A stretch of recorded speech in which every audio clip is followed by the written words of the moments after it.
예, 한번 기도한 다음에 오늘 강의를 시작하도록 하겠습니다. 하나님 아버지, 아버지의 사랑과 은혜를 감사드립니다. 저희들을 하나님의 자녀 삼아 주셔서 영생의 소망을 허락하여 주시니 감사합니다. 이 땅에 사는 동안 우리가 하나님 앞에 삶으로 겸손하게 살게 되기를 원합니다. 감사함으로 살게 되기를 소원합니다. 경건함으로 깨어 기도하는 중에 주님의 재림을 기다리며 주님의 재림을 사모하는 삶을 살 수 있도록 인도해 주시옵소서.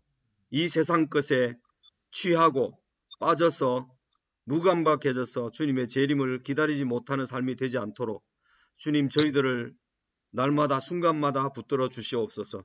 이 시간도 주의 사랑하는 종들이 함께 모여 말씀을 상고하오니 주께서 친히 가르쳐 주시고 인도하여 주시옵소서. 감사하오며 예수님 이름으로 기도 올려옵나이다. 아멘. 아멘. 네, 이제 소거를 좀 해주셔서 이제 지방 방송이 소리 전체적으로 나오지 않도록 도와주시면 감사하겠습니다. 지난 주에 이어서 오늘은 창세기 9장 18절부터 29절까지 오늘 교재는 이 뒤에 묵상했는 교재 책 앞에 거 말고 뒤에 거 12페이지에 있습니다. 창세기 9장 18절에서 29절까지 있는 이 말씀부터 시작하겠습니다.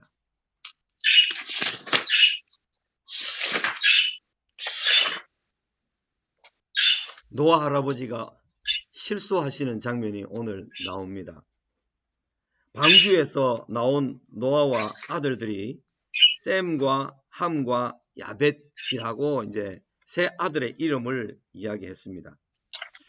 함은 가나안의 아버지다 이렇게 이제 시작을 했습니다. 방주에서 구원을 받은 식구들이 나와서 나중에 이제 아이들을 낳았겠죠. 그 낳은 아들들이 함은 가나안의 아버지라 해서 가나안이라는 이 사람이 등장합니다. 그 가나안은 가나안 7족 속의 조상이 되는데 그 가나안은 누구의 아들인가 하면 함의 아들이다 이렇게 이제 언급이 되어 있습니다. 그래서 셈과 함과 야벳 중에 가나안 7족속이 함의 후손이다는 사실을 알게 됩니다. 노아는 홍수 후에 350년을 더 살면서 자녀들을 낳았는데 그래서 950세까지 삽니다. 셈과 함과 야벳 또한 그들의 아내들과 함께 방주에 탔었기 때문에 그 8명이 더불어 살면서 많은 자녀들을 낳습니다.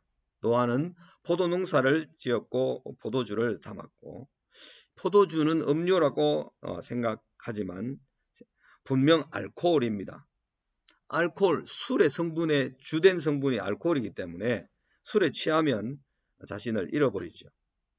술을 먹고 싶어 하는 사람들은 술에 취하지 말라 그렇게 말했지 술을 마시지 말라고 하지 않았지 않느냐라고 말하면서 술을 즐기는 사람들이 있습니다. 사람이 술을 먹다가 술이 술을 먹고 급기야 술이 사람을 먹어버리는 대로 끌려가는 것이 알코올이 가진 특징입니다. 술은 과연 포도주는 거만하게 하는 것이요 독주는 떠들게 하는 것이라 이에 미혹되는 자마다 지혜가 없다. 그렇게 잠언서에서 말씀을 했는데요. 또 호세아 4장에서 보면 11절에 음행과 묵은 포도주와 새 포도주가 마음을 빼앗는다 그랬습니다. 술에 취하지 말라 또 술에 잔을 마신다 이렇게 하는 표현들은 다 진노, 하나님의 진노의 잔을 마신다라고 표현될 때 술과 관련해서 표현하고 있습니다. 이런 부분뿐만 아니라 아주 많습니다. 잠언서 23장 31, 32절에는 포도주는 붉고 잔에서 번쩍이며 순하게 내려가는 것 같은데 너는 그것을 보지도 말지어다 그것이 마침내 뱀같이 물 것이요 독사같이 쏠 것이며 땅의 임금들도 그와 더불어 쏠 것이며 그랬습니다. 그리고 계시록 17장 2절에도 땅의 임금들도 그와 더불어 음행하였고 땅에 사는 자들도 그 음행의 포도주에 취하였다. 그 음행의 포도주, 포도주와 음행을 같은 차원에서 대비시켜서 음행하는 것을 포도주 마신 것이다. 이렇게 표현을 했습니다. 그러니까 술과 관련해서는 한국 교회가 금주 금연을 하고자 이제 하자고 결정을 해서 한국 교회는 초기부터 금주 금연하면서 신앙생활을 가르쳤습니다. 좋은 전통이고 아주 아름다운 전통입니다. 요즘은 뭐 교회 다니는 사람들 다 뭐 장로님도 술 마시고 집사님도 술 마시고 다 술 마시지 않느냐 하면서 막 술을 마시는 성도들이 떠들어대면서 하는 그런 이야기를 어느 식당에 같은 데 가서 듣기도 하고 뭐 합니다. 그런데 하나님께서 기뻐하시는 경건한 삶은 어떤 것에 취해서 정신을 잃어버릴 만큼 가게 만드는 그런 알코올 성분을 많이 취하거나 거기에 미끄러져 계속해서 끌려간다는 것은 하나님이 절대로 기뻐하시지 않는 일이죠. 노아도 그런 가운데 이제 포도주를 담가서 술을 이제 마셨겠죠. 그 이전에 이미 그 가인의 후예들이 많은 문명을 이루었을 때 이미 그런 게 있었을 겁니다. 노아도 물론 포도를 농사를 하면서 포도주를 담아서 이제 마셨겠죠. 그런데 마시고 취하여서 그의 장막 안에서 아무런 분별 없이 이제 다 벌거벗고 있게 되었을 때 이제 가나안의 아버지 이렇게 자꾸 반복해서 함을 소개할 때 가나안의 아버지라고 말을 자주 합니다. 그의 아버지의 하체를 보고 밖으로 나가서 그의 두 형제에게 알렸습니다. 이게 이제 그냥 뭐 어떻게 알렸는지는 모르겠지만 아마도 뒤에 함이 저주를 받는 모습을 봐서는 그의 형제들에게 가서 막 떠들었을 것 같습니다. 아버지가 말이야 뭐 채신도 없이 저렇게 장막에서 자녀들도 왔다 갔다 하고 다 왔다 갔다 하는데 저렇게 벗고 벌거벗게 주무신다 하면서 막 이렇게 떠들어댔을 것 같습니다. 그래서 셈과 야벳이 그 이야기를 듣고 옷을 가져다가 자기들의 어깨에 메고 뒷걸음질 칩니다. 그죠? 뒷걸음질 쳐 들어가서 그의 아버지의 하체를 덮어드립니다. 그들이 얼굴을 돌이키고 아버지의 하체를 보지 않고 이렇게 나옵니다. 그죠? 자, 이렇게 해서 이제 그 사건이 끝이 나는데 아버지가 깨고 난 다음에 그렇게 이제 하시는 말씀이나 행동을 보면 이 저주가 내려지는 비참한 일이 벌어집니다. 형제들의 야벳과 셈이 함과 대조되는 행동을 했는데 이제 함의 형과 동생인 셈과 야벳 이렇게 했는데 아마도 셈과 함과 야벳이라고 이름을 했을 때 함이 가운데 둘째고 셈이 맞이고 야벳이 막내였을 것이다. 이렇게 이제 일반적으로 짐작해서 함의 형과 동생인 셈과 야벳은 함의 말을 듣고 얼른 들어가서 이제 옷을 가지고 아버지 하체를 뒤로 가서 덮어드리는데 함을 포함한 노아의 세 아들들은 셈과 야벳처럼 행동해야 마땅함을 모두 알고 있었습니다. 그런데 함은 적극적 선을 행하지 않았습니다. 선을 행할 때 적극적이고 받는 이가 부끄럽지 않게 되도록 내가 선을 행하는데 오른손이 하는 일을 왼손이 모르게 함으로 그 받는 사람이 모든 사람들로부터 나는 늘 도움을 받는다 하면서 수치감을 느끼지 않도록 은밀하게 하는 것이 적극적인 선입니다. 그런 태도를 가지고 선을 행하는 것인데 선을 행할 때 이 적극적인 태도로 선을 행한다는 말은 은밀하게 그 사람이 수치나 부끄러움을 느끼지 않도록 그렇게 하는 것과 동시에 선을 행하는 것은 낙심하지 말아야 됩니다. 선을 행하다가 보면 반드시 어떤 사람들로부터 비난을 당하거나 자기만 잘난 체 한다라는 이런 비난을 당할 가능성이 많습니다. 그럴 때 나는 선을 행해도 이렇게 비난을 받는가 하면서 낙심하고 선을 행하는 것을 포기하기 쉬운데 절대로 그렇게 하면 안 된다는 거죠. 또 선을 행할 때 적극적으로 행하라는 말은 그 사람의 허물을 다 덮어주거나 또는 그 사람의 부끄러움을 느끼지 않도록 조심해서 선을 행하는 것, 이것이 적극적으로 선을 행하는 것이다 하는 사실을 우리가 기억해야 됩니다. 하나님의 사람들이 항상 하나님께서 선을 회복시키기를 원하시는 그 하나님의 은혜를 따라 선이 회복되도록 그렇게 힘써야 되는 것이 예수 믿는 사람들, 하나님께 부름을 받은 사람들의 가장 기본적인 자세일 것입니다. 그렇게 행하는 것이야말로 진정 복을 받는 길입니다. 하나님의 말씀을 바울이 구원에 대해서 말할 때는 항상 우리의 행한 대로 말미암지 않고 오직 은혜로 말미암아 구원을 얻는다라고 엄청나게 많이 사도 바울은 강조합니다. 그런데 또 한편으로 사도 바울은 로마서 2장 6절에서 비롯해서 구약의 에스겔서 7장에 보면 행위대로라는 말이 무수히 많이 나옵니다. 하나님께서 행한 대로 행위대로 갚으신다 하는 말씀이죠. 우리가 어려운 환경에 있는 사람을 도울 때 그 돕는 손길을 하나님께서 돕는 자를 하나님께서 도우신다 하는 원리가 성경에 있는 원리죠. 이와 같이 하나님께서는 우리에게 보응을 하시는데 악을 행한 자는 악을 행한 대로 보응을 하시고 선을 베푼 자는 선한 것을 베푼 대로 그 행위대로 하나님께서 보응을 하신다는 거죠. 그래서 모세가 신명기에 보면 복과 저주를 내 앞에 두노니 너는 저주의 길을 택하지 말고 복의 길을 택하라, 이렇게 말씀하시는 것이 아주 많이 나옵니다.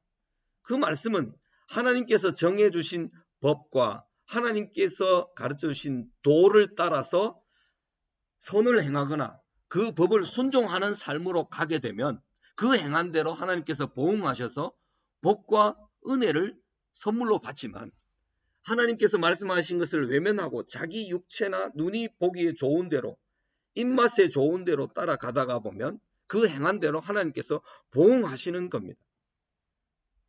그래서 행한 대로 우리가 그 행한 대로 보응을 받게 되는 데는 이제 인과응보라는 말도 이제 있는데, 이 땅에서 사는 동안 하나님께서는 우리의 행한 대로 보응을 하시는 분입니다.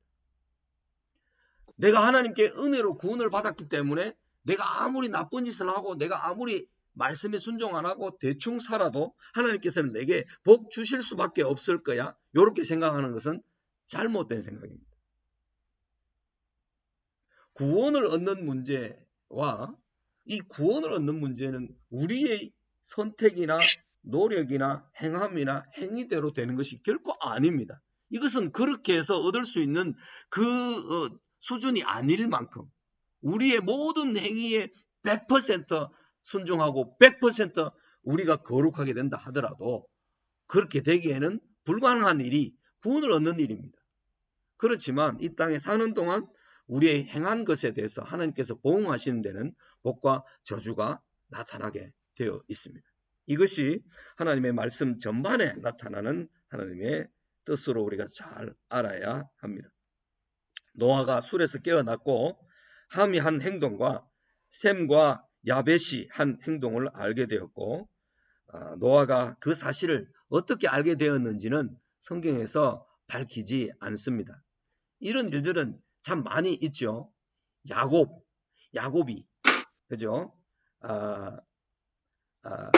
12아들들에게 베냐민을 남겨놓고 요셉은 저기 가고 했으니까 10명의 아들들에게 곡식 사러 가러 보냈겠죠. 곡식 사러 보냈을 때 곡식 사러 갔다가 세 번째입니까? 곡식 사러 갔다가 은잔이 발견되어 가지고 베냐민이 잡히게 됐잖아요. 그때 베냐민이 잡히게 됐을 때 누가 제일 먼저 나서서 가서 총대를 메고 책임을 지고 내가 종으로 남을 테니까 이 베냐민만큼은 보내줘야 됩니다. 그래야 우리 아버지가 삽니다. 이 베냐민은 라헬이 낳은 두 번째 죽으면서 낳은 아들인데 요셉은 죽었고 이미 자기네들 알기에는 죽었잖아요. 그러니까 요셉은 아버지에게는 죽은 상태로 되어 있으니까 없어졌고 베냐민만 남았는데 이 베냐민을 내가 데리고 오고자 하면서 아버지에게 내가 책임지겠다고 왔는데 이 베냐민을 돌려주시고 나를 종으로 삼으셔서 하면 좋겠습니다 하고 요셉에게 말했던 사실. 이것은 야곱은 전혀 모르는 일입니다. 그죠? 야곱이 있던 가나안 땅에서의 장면이 아니라 애굽 요셉의 총리 관저에서 있었던 일이잖아요. 그렇다면 이 이야기들, 그러니까 유다가 행한 여러 가지 일들에 대해서 나중에 야곱이 다 듣겠죠. 그 이야기를 다 듣는단 말이에요.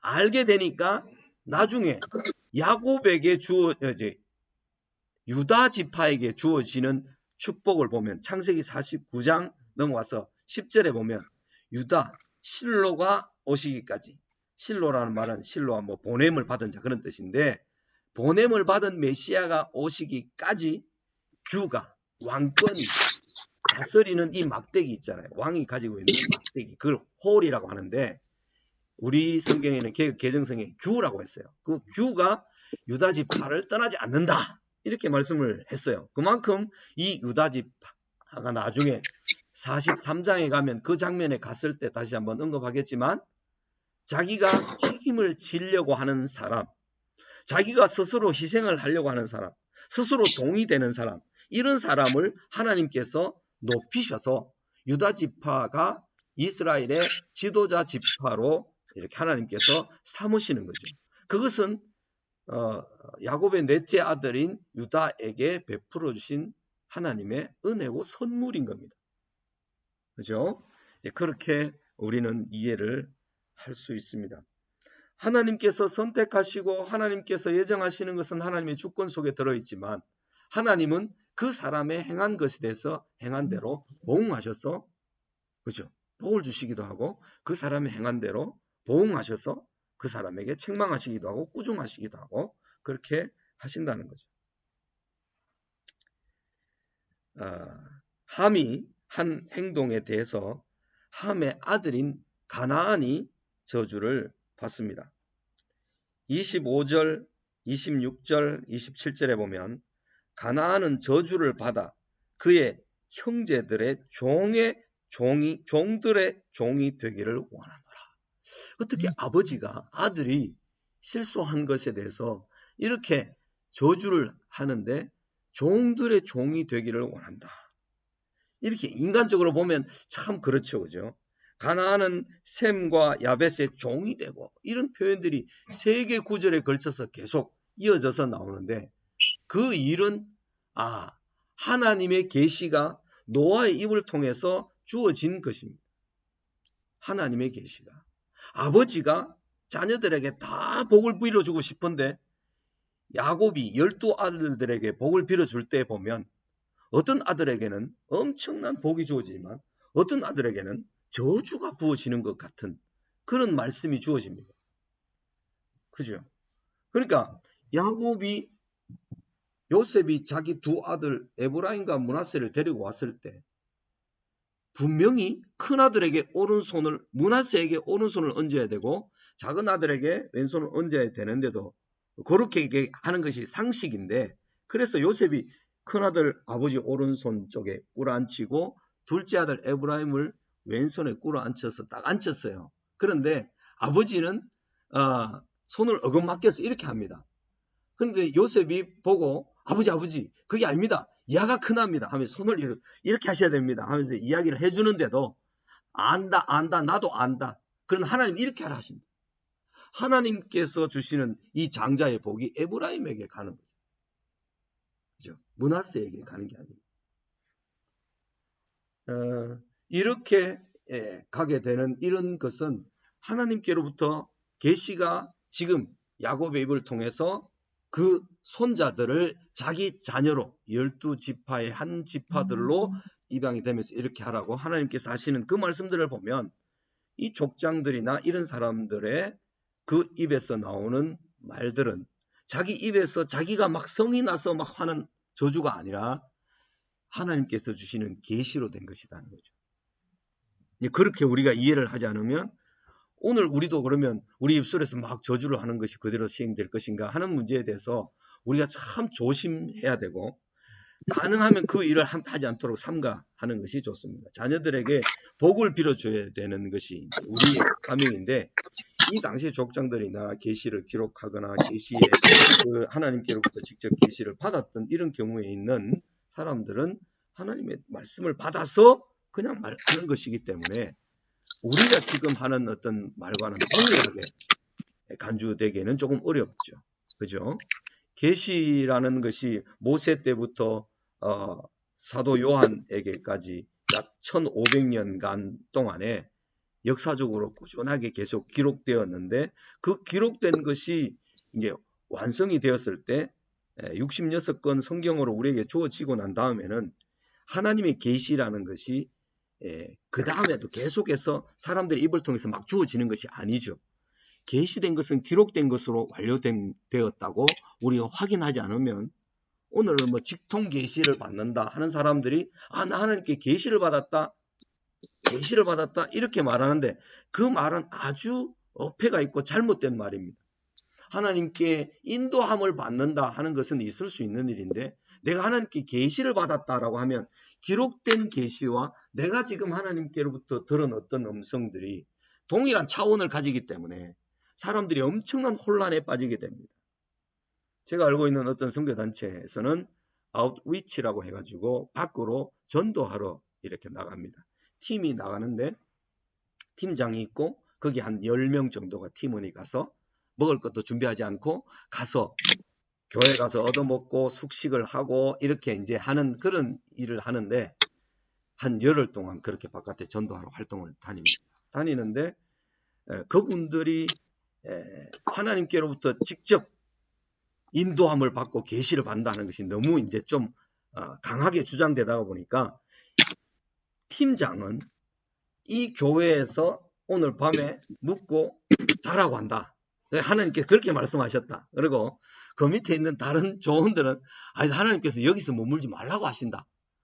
이런 식으로 충돌이 일어나니까 상당히 어려워지는 거죠.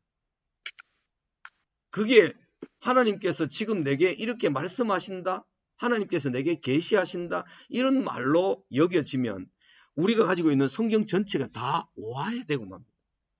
각자 자기가 지금 하나님께로부터 직접 계시를 받으면 되지. 왜 기록된 말씀을 근거로 하고 그 말씀의 기준에 근거해서 우리가 생각하고 판단하고 평가하고 해야 되는데 계시를 받게 되거나 이러면 자기가 일기를 적거나 뭐 자기가 뭐 큐티 노트를 쓰는 이게 계시가 되어버려요.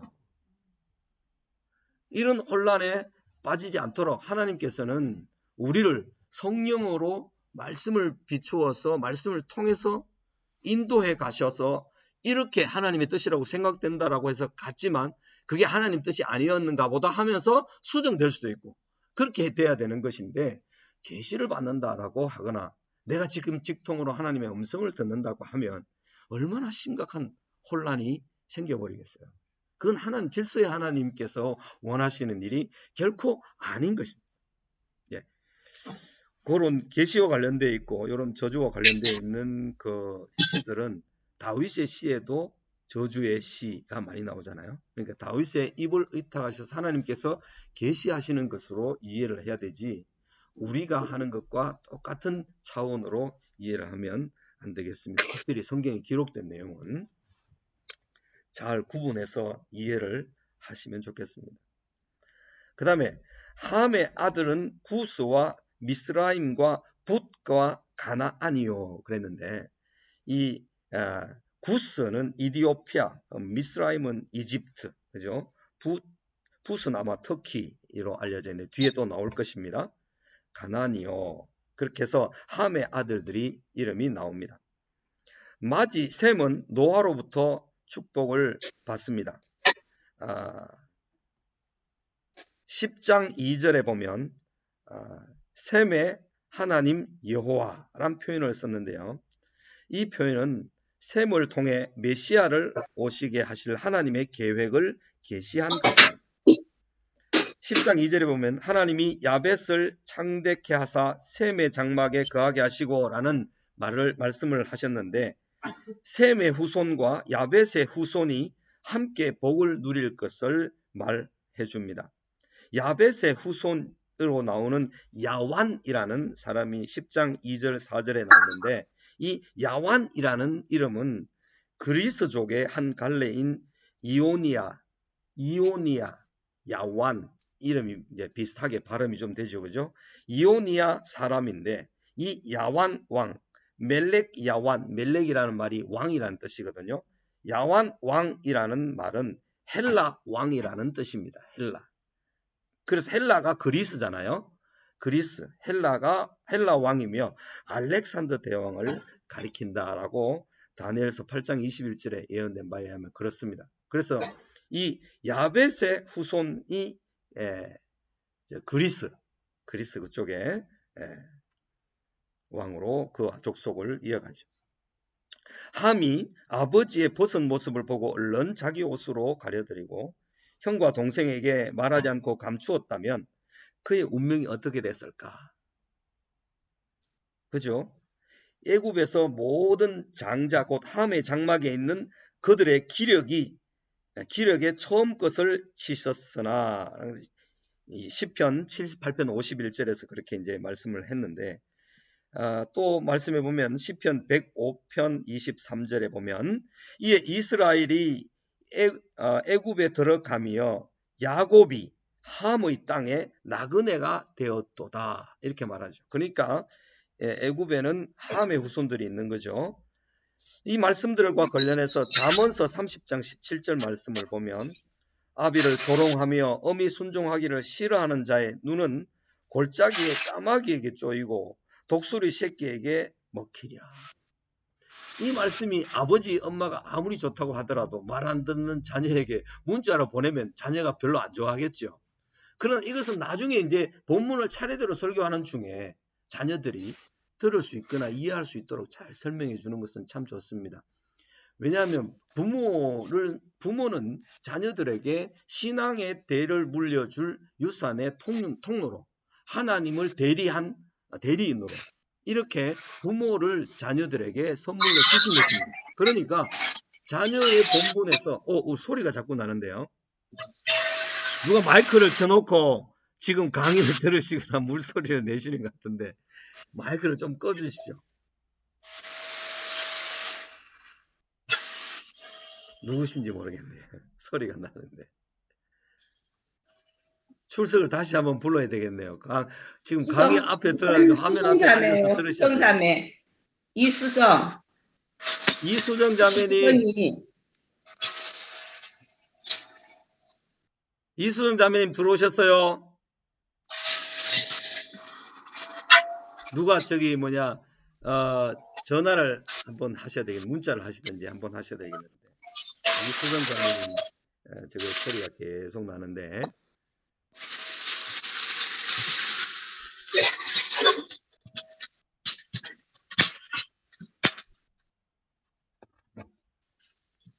이제 됐습니까? 아직 이건 안 되는 것 같은데. 이러면 차질이 생기는데. 그죠? 네, 이수정 자매 아직도 엄소가 안 했습니다.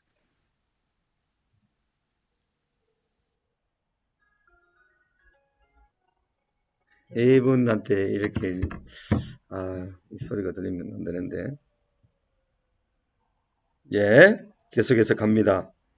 셈과 야벳이 아버지의 수치를 가리기 위한 선한 일에 적극적인 행동을 했던 것을 보면 함도 그랬어야 마땅할 것입니다.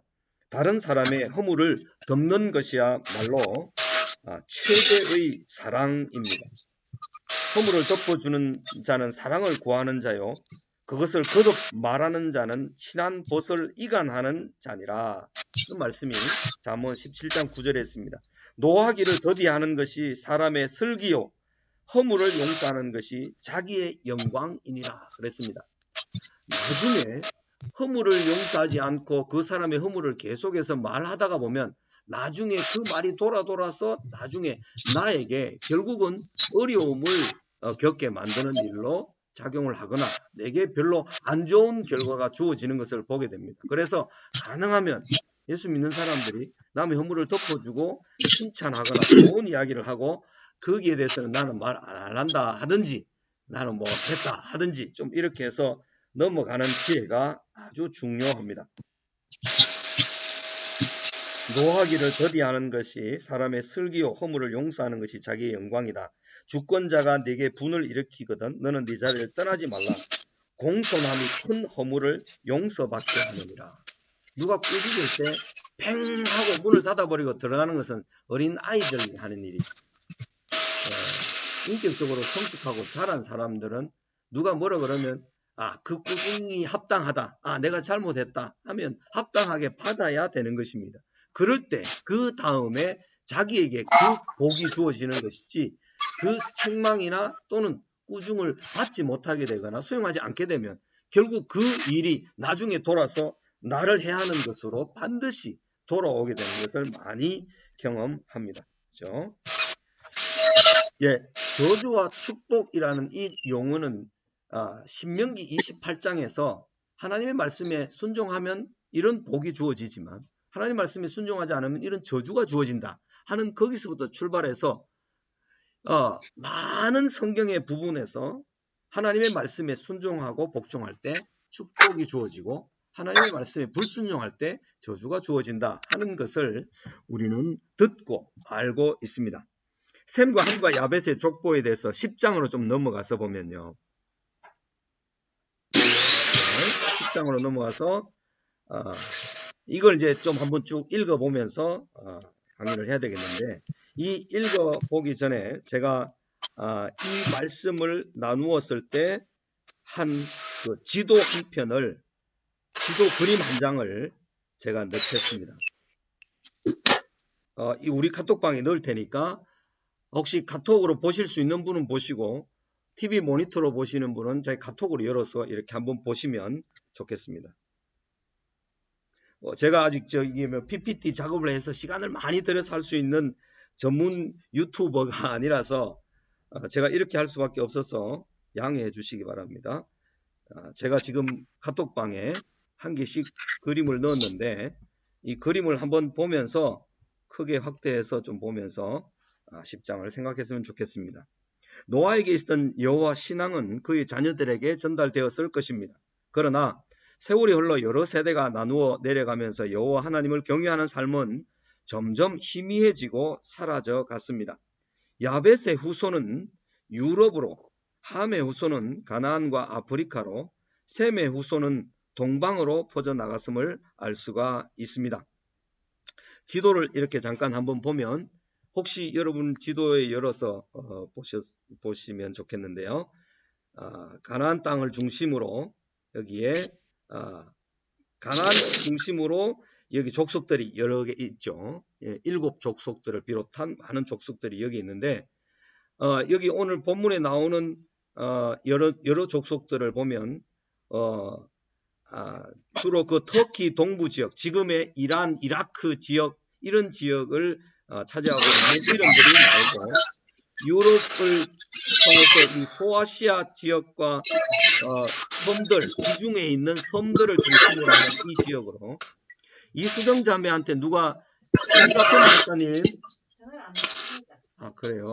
이분이 이걸 틀어놓고 이렇게 계속 주의를 좀 줘야 되는데 큰일이네. 아프리카 쪽으로 내려간 족속을 보면 함의 후예들이 이렇게 이제 쭉 이름이 나옵니다. 함의 후예들이 이렇게 해서 요 지도를 좀 보면서 이름을 따라 찾아 내려가면 훨씬 이해하기가 수월합니다.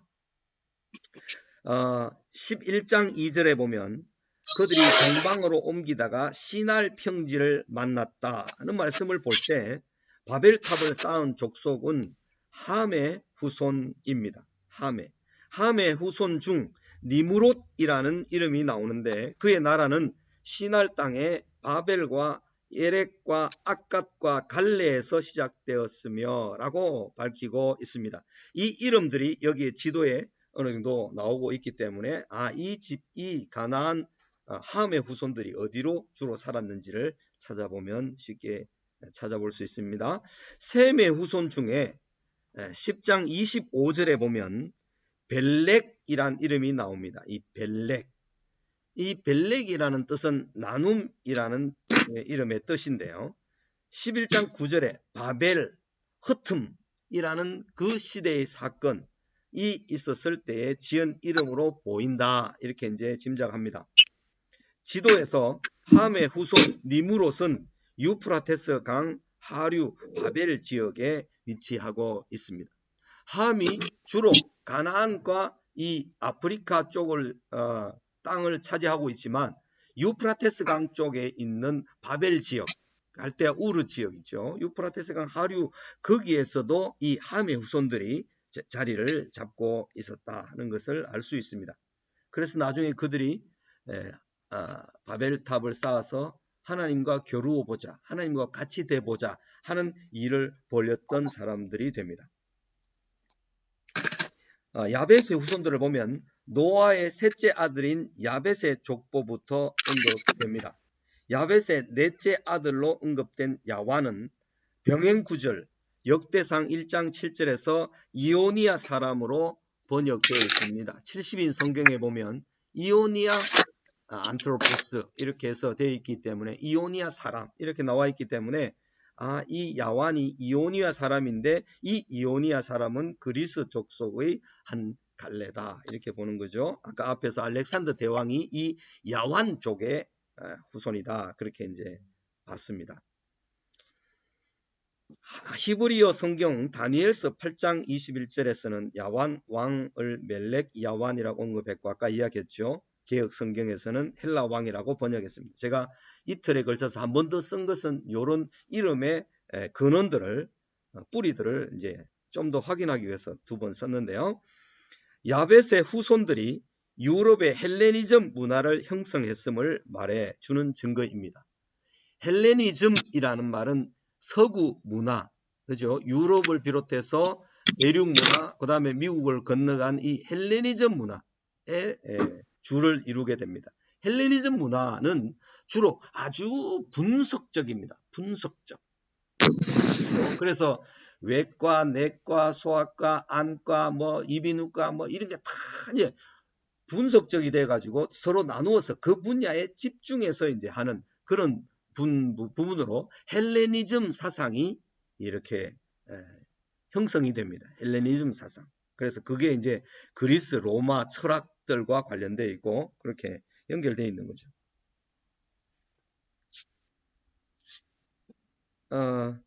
야완의 아들 엘리사라고 4절에 나오는데 그것은 북이스라엘의 선지자 엘리사하고 동명이인입니다. 이런 이름을 잘 이제 우리가 그 문맥과 환경을 보면 엘리사라는 이름, 엘리야의 제자 그 사람하고는 완전히 다른 시대 다른 이름이구나 하는 것을 알아야 되겠죠.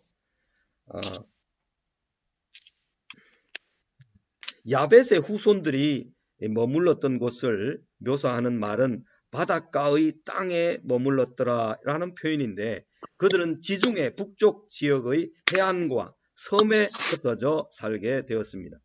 야벳의 후손이 셈의 후손과 장막을 함께 할 것이라 예언한 노아의 말을 잘 기억할 필요가 있습니다. 그래서 아마 지금 이스라엘과 미국 또는 유럽의 기독교 문화 아주 가깝게 지낼 수밖에 없는 그런 입장인 것을 봅니다. 함의 후손들을 이렇게 또 보면 구스, 이디오피아, 미스라임, 이집트, 붓은 터키, 가나안은 팔레스타인 지역 이들 가운데 후대 이스라엘의 대적자들이 가장 많이 포함되어 있습니다. 이집트, 바벨론, 블레셋 이 블레셋이 팔레스타인이라는 이름을 이제 만들어냅니다. 그래서 팔레스타인 그러는데 팔레스타인 자치기구 PLO 이렇게 리버티 오거니제이션 해가지고 PLO라는 이름도 이 블레셋이라는 이름에서 온 것입니다. 가나안 등이 함의 후손들에서 나왔습니다. 구스는 아프리카 지역이고 니무롯은 오늘날 이라크 지역을 건설했는데 구스가 니무롯을 낳았다고 언급되었습니다. 그 니무롯이라는 이 이름은 세상의 첫 용사라, 그가 여호와 앞에서 용감한 사냥꾼이 되었으므로 속담에 이르기를 아문은 여호와 앞에 니무롯같이 용감한 사냥꾼이로다, 그렇게 말했습니다. 니무롯의 나라가 시날 땅 바벨이라고 언급되므로 함의 후손 니무롯이 바벨론 지역의 문화를 시작했음을 알려줍니다. 그죠? 그러니까 시날 평지에 바벨론 문화를 낳고 바벨탑을 쌓았던 사람들이 니무롯의 후예들이다. 얼마나 강력한 문화를 가지고 있었겠습니까? 어마어마한 강력한 문화를 가지고 있습니다. 지금도 이 바벨탑을 쌓았던 흔적이 지그라트라는 이름을 쳐보면 네이버라든지 이런데 쳐보면 그 바벨탑을 쌓았던 흔적들이 많이 남아 있는데요. 한 네 면이 있는데 가로 세로 이 한 면이 한 400m 되는 기초가 4,4,16 곱하면 엄청나게 넓이죠. 그 넓이에서 탑을 쌓아서 하늘에 닿게 하여 이제 11장에 나오는데 우리 이름을 내고 우리가 하나님과 같이 되자. 우리가 하나님과 겨루어 이기자라고 주장하는 그 문화가 이 함의 후손들 가운데 나타나게 되는 거죠. 그가 이 니무롯이 아수르 지역 아수르로 나아가 니느웨와 르호보딜과 갈라와 및 니느웨와 갈라 사이에 레센을 건설하였으니 큰 성읍이라고 11, 12절에서 언급했습니다. 이것은 이제 제가 여러분이 10장을 우리가 읽을 때 조금 더 구체적으로 머리에 이해하도록 돕기 위해서 좀 상세하게 이제 다 하는 겁니다. 왜냐하면 이걸 읽으면 도대체 무슨 소리인지 뭔지 모르겠다 하면 이걸 좀 구체적으로 찾아봐야 되니까 이렇게 상세하게 하는 겁니다. 그 다음에 블레셋은 함의 아들 미스라임의 후예들입니다. 가나안은 시돈과 헷을 낳고 이 헷 족속이라고 하면 우리가 잘 아는 히타이트 뭐 이런 족속으로 알려져 있는데 시돈과 헷을 낳고 가나안 땅에 7 족속을 낳았습니다. 가나안의 경계가 소돔과 고모라와 스보임까지 포함하는 곧 팔레스타인의 경계가 됩니다.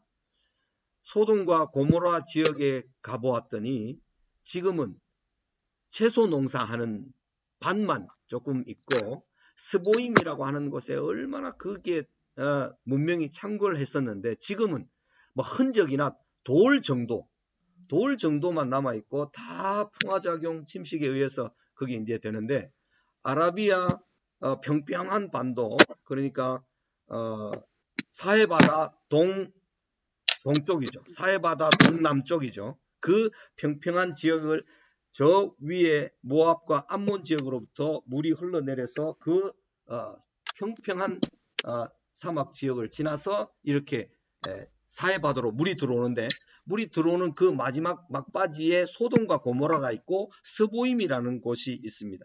이곳이 사람 살았던 흔적이라 하는 것은 돌이라든지 이런 정도밖에 남아있지 않습니다. 소돔과 고모라 지역에 그 박물관이 하나 있는데 그 박물관 이름이 지상에서 가장 낮은 곳에 있는 박물관입니다. 해발 마이너스 400m에 있는 그 소돔 지역에 있는 박물관이 있어요. 그 안에 들어가 보면 온갖 옛날에 있었던 그 유황불이 내린 거 그리고 밑에 있는 석청 성분들이 함께 타올랐던 거 이런 흔적들이 많이 이제 증거로 고고학적인 자료들이 많이 남아 있습니다.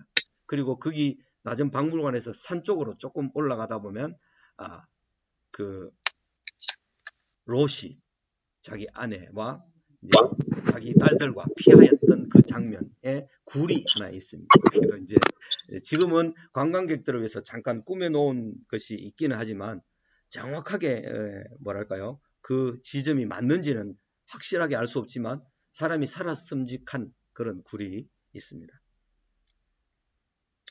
셈의 후예들을 보면 셈의 후손들에 대한 기록이 10장에서는 벨렉까지 언급되어 있고요. 11장 10절에서 32절까지에서는 아브라함까지 연결되는 긴 족보를 다시 기록하였습니다. 10장의 족보는 니므롯 족속이 바벨탑을 쌓을 때까지만 언급된 것으로 이해가 됩니다. 11장은 셈의 후손이 바벨 지역 갈대아 우르에서 어떻게 아브라함의 아버지 데라에게까지 내려갔는가를 보여주는 내용이 11장에 나옵니다. 셈의 아들 중에 아수르가 있고 아람이 있습니다. 그래서 이 셈의 아들 중에 아수르가 있고 아람이 있다. 이 족속들이 나중에 또 이스라엘과 대결하는 그런 입장이 됩니다. 아수르는 셈의 아들이라고 역대상 1장 17절에 나와 있습니다. 사전에 보면 족장시대 이전에 티그리스 유프라테스 강 유역에 바벨론 북쪽에 고대 왕국을 세우고 중동 지방에서 정치적인 활약을 하고 있었다. 아수르라는 족속이요. 다행히도 아수르의 세력은 이스라엘 역사상 가장 유능한 왕이었던 다윗 왕 시대에 극도로 취약해져 있어서 다윗 왕 시대에는 아수르 지역까지 유프라테스 강에 이르는 넓은 지역을 다윗 왕이 확보하고 있었죠. 그 후 아수르는 수도 니느웨를 중심으로 점차 그 세력이 강해지기 시작했고 특히 북왕국 이스라엘에 대하여서는 막강한 영향력을 행사해서 북왕국 이스라엘을 멸망시킨 나라가 이 아수르가 됩니다. 그죠? 아람이 성하였다가 아람이 다메섹에서 성하였다가 아수르에게 망하게 됩니다. 이것은 이제 성경에서 워낙 많이 나오는 내용이니까 아람, 그 다음에 아수르, 그 다음에 바벨론, 이 이름은 우리가 기본적으로 이해를 하고 있어야 됩니다. 이 아람이 이 이스라엘을 여기 이제 갈릴리 요단강 그 다음에 사해바다 이래 있으면 이 아람이 이스라엘을 많이 괴롭혔죠. 그죠? 엘리야와 엘리사 시대 때 우리 계속 많이 괴롭힙니다. 근데 이 아람은 아수르에 의해서 망하게 됩니다. 그리고 이 아수르는 북이스라엘을 멸망시키죠. 그리고 난 다음에 이 아수르가 다시 바벨론에 의해서 612년경에 멸망하게 됩니다. 그리고 바벨론이 다시 남쪽 유다를 멸망시키는 일을 합니다. 그러니까 기본적으로 아람은 여기 어디고 아수르는 어디고 바벨론은 어디고 아람은 여기 다메섹이라는 데 있죠. 바울이 공문서를 가지고 예수 믿는 사람을 잡으러 갔던 이 다메섹의 아람의 수도입니다. 그 다음에 아수르는 니느웨죠. 니느웨 요나가 가서 외쳤던 이 니느웨가 아수르의 수도입니다. 바벨론, 바벨론이 나중에 이제 이런 나라들 다 차지해서 제국을 이루게 되죠. 큰 제국을 이루어서 나중에 유다를 멸망시키는데 이 바벨론은 유다를 멸망시켜서 유다가 이 땅에서 토해내쳐질 때 이 문화와 그들의 어떤 신앙과 그들의 모든 유산과 이 유물들을 바벨론으로 가져가서 하나님께서 보존시킨 그런 의미도 있습니다. 여기에서 다 없어지면 여기에서 다 없어지고 무너지고 불타고 하면 없어지니까 여기서 다 옮기십니다. 여기까지. 다 옮겨서 나중에 이 사람들이 바벨론이 페르시아에게 그죠? 페르시아에게 멸망하게 될 때 이 페르시아에게 정복돼서 멸망하게 될 때 이 페르시아 다리오 왕이 여기에 있던 박물관에 있던 보관된 모든 유대의 성전의 기물들 이런 것을 다 가지고 돌아오게 합니다. 그래서 유대의 하는 여호와 신앙 또는 성전을 재건하는데 역할을 하도록 이렇게 다 보존시켰다는 거죠. 하나님께서. 참 신비한 일이죠. 정복국이 피정복국의 문화를 그대로 다 가져가서 보존시키는 그리고 다시 돌아오게 하시는 이런 하나님의 은혜가 있는 것을 우리가 봅니다. 그리고 이런 기본적인 것을 10장을 할 때 이 족속, 이 후에 이 조상들 이런 거 조금만 잘 이해해 놓으면 나중에 성경 읽을 때 훨씬 수월하게 읽을 수 있습니다. 이런 개념만 딱 읽어 놓으면 그죠? 그렇게 이해를 하면 되겠습니다.